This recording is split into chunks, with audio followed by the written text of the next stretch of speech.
ये है आपके पास क्वेश्चन नंबर 6। इसमें लिखा है यदि किसी समांतर श्रेणी 25, 22, 19 डॉट डॉट के कुछ पदों का योगफल 116 है तो अंतिम पद इसका कितना होगा, ये बताइए। देखो एकदम सिंपल सी बात है, एकदम सिंपल सी बात है। ये हमें जो अनुक्रम दिया गया है ये आपके पास है कितना, देखो ध्यान दें, छठवां सवाल है। इसमें दिया गया है एक पहला पद है 25 और फिर इसके बाद दिया गया है 22 और फिर इसके बाद ये दिया गया है 19 और डॉट डॉट करके आगे आगे बढ़ो। इसमें लिखा है इस श्रेणी के कुछ पदों का योगफल 116 है। मान लेते हैं इन पदों का योगफल 116 है। इसमें आप देख सकते हो यहां पर पहला पद इसमें दिया गया है कितना, 25। अगर हम डी निकालें, सार्वंतर निकालें, तो ये दूसरे पद में से पहला पद हमें घटाना होता है। 22 में से 25 घटाओगे यहां पर माइनस का 3 मिल जाएगा। और अगर हम ये लिखें कि एनवां पद का मान, देखो यहां पर लिखा है कुछ पदों का योगफल 116 है, तो माना एन पदों का योगफल बराबर 116 है। एन पदों का योगफल मानी Sn बराबर 116 ऐसे, ठीक है। Sn बराबर 116 हमें दिया गया है और पूछा यह गया है कि अंतिम पद इसका कितना है। चलो अंतिम पद ज्ञात करेंगे। सबसे पहले हम पदों की संख्या ज्ञात कर लें। Sn बराबर फॉर्मूला लगा दें n/2 into 2a plus n-1 into D. Sn बराबर प्रश्न में 116 हमें दिया गया है। n का मान ज्ञात करना है, बटे में 2 लिख दें। 2a की वैल्यू यहां 50 लिख दें, सॉरी 25 लिख दें। a की वैल्यू देखो ये है कितनी, 25 प्लस n-1 इंटू डी की वैल्यू हम -3 लिख दें, ठीक है। यहां समझो भैया 116 लिखोगे बराबर में n/2 इंटू में 25 दूनी 50 हो जाएगा, देखो है ना। और माइनस में लिखोगे 3n, इसमें अंदर गुणा करोगे तो माइनस का 3n माइनस माइनस प्लस का यहां 3 लिख दो, ठीक है। चलो और आगे देखो, ये 2 पहले हटाओ, 2 इधर आएगा तो यहां से 216 दूनी 32, 232 हो जाएगा।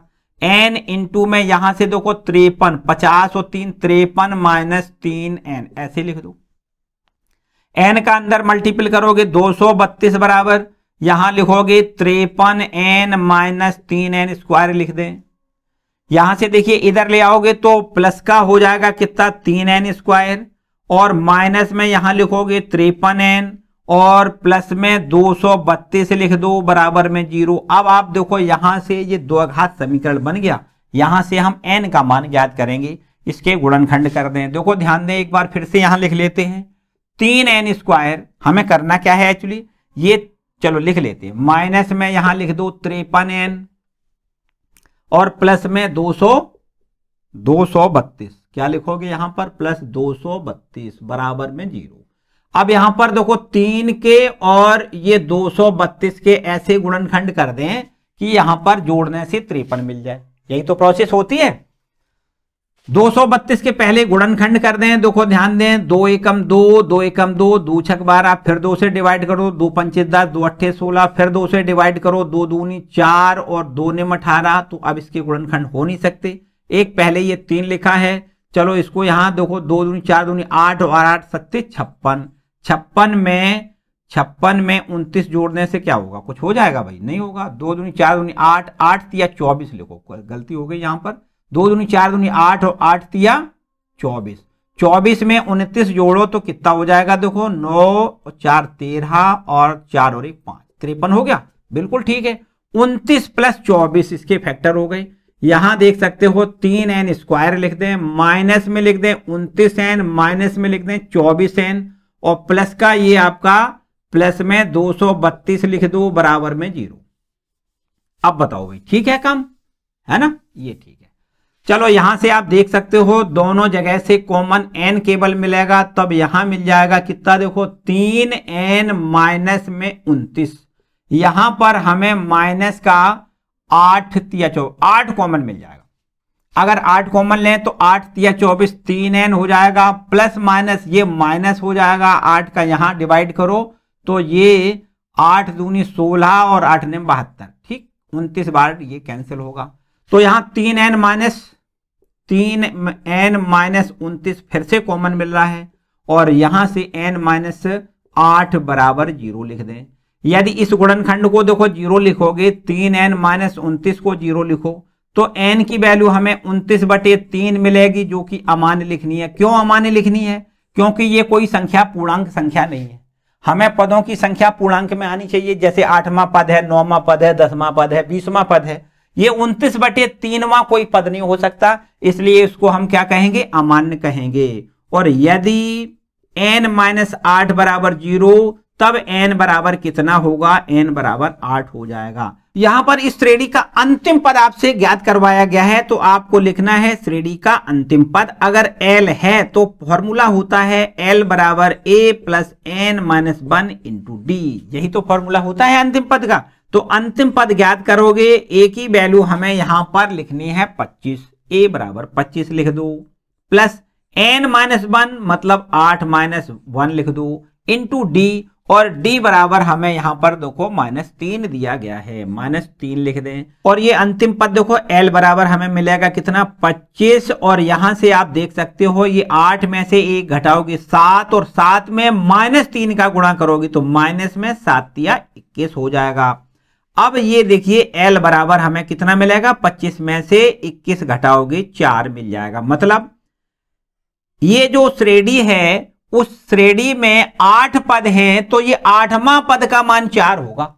अंतिम पद जिसको कहेंगे, अंतिम पद का मान कितना होगा? 4 होगा। ये नोट करो भाई, क्वेश्चन नंबर 6। ठीक है, आगे बढ़ते हैं अब क्वेश्चन नंबर 7 पर। जल्दी से नोट करो भाई। क्वेश्चन नंबर 7वां देखें। क्वेश्चन नंबर 7 देखो। क्वेश्चन नंबर 7 क्या कहता है? कहता है एक समांतर श्रेणी के n पदों का योगफल ज्ञात करिए। 7वां सवाल है, समांतर श्रेणी के n पदों का योगफल ज्ञात करिए, जिसका केवां पद हमें दिया गया है 5k + 1 है। देखो ध्यान दें, क्वेश्चन नंबर है ये आपका 7वां। कौन सा है? 7वां प्रश्न है। इसमें हमें दिया गया है कि एक समांतर श्रेणी के n पदों के योगफल को बताना है, मतलब Sn हमसे पूछा गया है। जबकि हमें दिया गया इसका केवां पद। केवां पद का मतलब ak, जैसे nवां पद an होता है, केवां पद ak लिख सकते हैं। तो केवां पद का मान दिया गया है 5k + 1 दिया गया है। अब देखो ध्यान दें, अगर हम k का मान 1 लिख दें तो हमें पहला पद मिल जाएगा, k का मान 2 लिख दें दूसरा पद। देखो ये केवां पद है, k का मान अगर हम बारी बारी से 1 लिखते जाएं तो देखो k का मान 1 लिख दें तो 5k 5 × 1 + 1, 5 एकम 5 में 1 जोड़ोगे 6, पहला पद 6 मिल जाएगा। अगर हम k का मान 2 लिख दें तो दूसरा पद हमें कितना मिल जाएगा? 5 × 2 + 1, 5 दूनी 10 और 1 11, ये देखो दूसरा पद हमें मिल जाएगा। अगर हम तीसरे पद की बात करें तो k का मान यहां 3 लिख देंगे तो हमें मिल जाएगा 5 × 3 + 1, 5 या 15 और 1 16, ये 16 भी हो जाएगा। और इसी प्रकार से आगे बढ़ते हुए हमारी एक श्रेणी बन जाएगी। वो श्रेणी कौन सी होगी? देखो वो श्रेणी वास्तव में AP होगी। देखो ध्यान दें, AP बन जाएगी। कौन सी है श्रेणी? पहला पद उसमें 6 है, दूसरा पद हमारा 11 है, तीसरा पद हमारा 16 है, और ऐसे करके ये श्रेणी बन रही है। इसमें आपसे पूछा गया है इस श्रेणी के n पदों का योगफल बताइए। तो यहां पर आपको लिखना है पहला पद 6, इसका सारवंतर बराबर हो जाएगा 11 में से 6 घटा दो 5 मिलेगा। ठीक है, और यहां पर हमें Sn पूछा गया है, n/2 इंटू में 2a + n-1 इंटू d। ये देखो फॉर्मूला होता है, इसमें n का मान तो n रखना है, n को नहीं रखना है कुछ, क्योंकि हमें n पदों का ही योगफल ज्ञात करवाया गया है। अगर प्रश्न कहता कि 5 पदों का योगफल बताइए तो n बराबर 5 रख देते, यहां पर n बराबर n रखना है। n पदों का योगफल पूछा गया है। यहां देखिए 2 × a की वैल्यू 6 लिख दें, प्लस n-1 ज्यों का त्यों इंटू d का मान हम 5 लिख देंगे। ठीक है, n/2 इंटू में 6 दूनी 12 और प्लस का यहां लिखोगे 5n माइनस में 5 का अंदर इस ब्रैकेट में गुणा कर दिया। तो यहां से हमें देखो Sn मिल जाएगा, मतलब n पदों का योगफल मिल जाएगा। कितना? n/2 लिख दो, ब्रैकेट में देखो ध्यान दें 5n प्लस यहां से 12 में से 5 घटा दो 7 मिलेगा। ये देखो n पदों का योगफल हमें मिल गया। ठीक, n पदों के योगफल को Sn से डिनोट करते हैं। तो ये Sn का मतलब n पदों का योगफल कितना होगा? n/2 into 5n + 7। ठीक, चलो इसको नोट करो। इसके बाद आते हैं क्वेश्चन नंबर 8वें पर आते हैं। देखो 8वां प्रश्न क्या है, देखो क्वेश्चन नंबर 8वां। क्वेश्चन नंबर 8वां लिखा हुआ है कि एक समांतर श्रेणी के n पदों का योगफल हमें दिया गया है और जहां पर p और q ये अचर दिए गए हैं, तो इसका सारवंतर कितना होगा ये बता दो भाई। 8वां प्रश्न है, इसमें n पदों का योगफल को हम Sn से लिखते हैं। Sn हमें दिया गया है, कितना दिया गया है? Pn और प्लस में Qn स्क्वायर, इतना हमें Sn दिया गया है। ठीक है, इसमें p और q ये अचर राशियां हैं, जबकि इसका हमें सारवंतर पूछा गया है। तो एक काम देखो समझो बड़े आराम से, Sn दिया गया है तो इसका अगर हम Tn निकालना चाहें तो निकाल सकते हैं। देखो Tn बराबर, Tn मतलब Tn कहें या An कहें एक ही बात है, चाहे Tn लिख दें चाहे An लिख दें। तो An बराबर होता है Sn माइनस Sn-1। एक याद रखिए, यहां पर ये नई चीज आई है, देखो इसको याद रखना है कि n पदों के योगफल में से n-1 पदों का योगफल अगर घटा दिया जाए तो हमें nवां पद मिल जाएगा। nवां पद बराबर n पदों का योगफल माइनस n-1 पदों का योगफल आपको लिखना है। देखो ध्यान दें, Sn तो ये देखो लिखा है, ज्यों का त्यों लिख दें। Sn बराबर है Pn प्लस Qn स्क्वायर, ये तो है आपके पास Sn, फिर माइनस का निशान लगा दो। अब n-1 क्या होगा? मतलब इसमें n का मान n-1 लिखना है, यहां भी n-1 लिखना है, यहां भी n-1 लिखना है। तो Sn-1 बराबर हो जाएगा Pn का मान n-1 लिख दें प्लस Qn का मान n-1 लिख दें और इस पर स्क्वायर लगा दें। ठीक, Sn-1 का मान हमने ये लिख दिया। देखो Sn का मतलब n पदों का योगफल और Sn-1 का मतलब है n-1 पदों का योगफल। n की जगह n-1, इस n की जगह n-1 लिख दें तो Sn-1 पदों का योगफल हो जाएगा। ठीक है, n-1 पदों का योगफल ये है और n पदों का योगफल ये, इसमें से घटा दें तो हमें nवां पद मिल जाएगा। देखो Pn स्क्वायर प्लस Pn है, Pn plus Qn square minus, यहां देखिए यहां पर आपको क्या लिखना है? p का n में गुणा Pn हो जाएगा माइनस p का 1 में गुणा p हो जाएगा प्लस यहां देखिए q इंटू इसका स्क्वायर पहले तोड़ो n square plus 1 minus 2n। ठीक है, एक एक स्टेप समझो ध्यान से। Pn plus Qn square minus यहां देखिए Pn minus minus plus p plus minus ये माइनस q का अंदर गुणा करोगे, सारे चिन्ह बदल दो क्योंकि यहां पर देखो अब ये क्या हो गया? माइनस हो गया, अंदर चिन्ह बदल दो तो Qn square minus q plus 2nq, 2n में q का गुणा। ठीक, यहां देखो Pn ये प्लस में ये माइनस में कैंसिल हो जाएगा, Qn स्क्वायर से Qn स्क्वायर कैंसिल हो जाएगा, तो जो बचा है उसको लिख दें। हमें यहां पर मिल रहा है 2nq, ये वाला देखो 2nq प्लस में मिल रहा है p और माइनस में मिल रहा है q। ये क्या मिल गया? अब हमें nवां पद मिल गया, nवां पद मिल गया। अब अगर n बराबर 1 लिख दें पहला पद मिल जाएगा, n बराबर 2 लिख दें दूसरा पद मिल जाएगा, n बराबर 3 लिख दें तीसरा पद मिल जाएगा और हमें श्रेणी मिल जाएगी।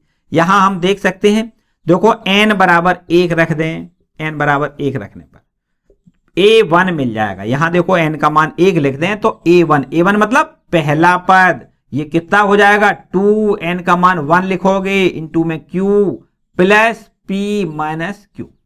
देखो यहां पर 2 और 2 एकम 2, 2 में से 1 घटाओगे ये q, 2q में से 1q घटाओगे तो 1q प्लस का बचेगा और प्लस का p बचेगा, मतलब p प्लस q हो जाएगा।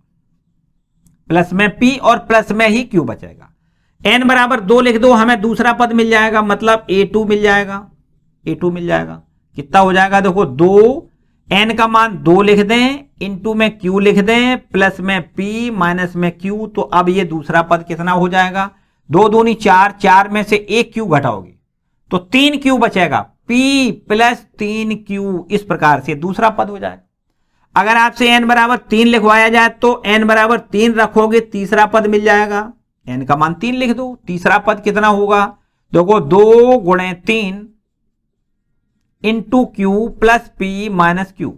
अब यहां देखो भैया 3 दूनी 6, 6 में से 1 घट जाएगा क्यू, 5 क्यू बचेगा, 1 पी प्लस 5 क्यू हो जाएगा। ये पहला पद, ये दूसरा पद, ये तीसरा पद। हमें तो सारबंतर ज्ञात करना है, सीधी बात है। सारबंतर क्या होता है बताओ भाई, सारबंतर का मतलब होता है कि आगे वाले पद में से पीछे वाला पद हम घटा देते हैं। क्रमागत पदों का अंतर सारबंतर कहलाता है, दूसरा पद माइनस पहला पद अथवा तीसरा पद माइनस दूसरा पद। ठीक है, तो यहां से दूसरा पद हमें दिया गया है p प्लस 3q और इसमें घटाना है p प्लस q को घटाना है, p प्लस q को हमें घटा देना है। तो देखो p प्लस 3q माइनस में p माइनस में q, और यहां p से p कैंसिल हो जाएगा, 3q में से 1q घटाओगे तो यहां पर 2q मिलेगा। ये देखो सारबंतर हो गया।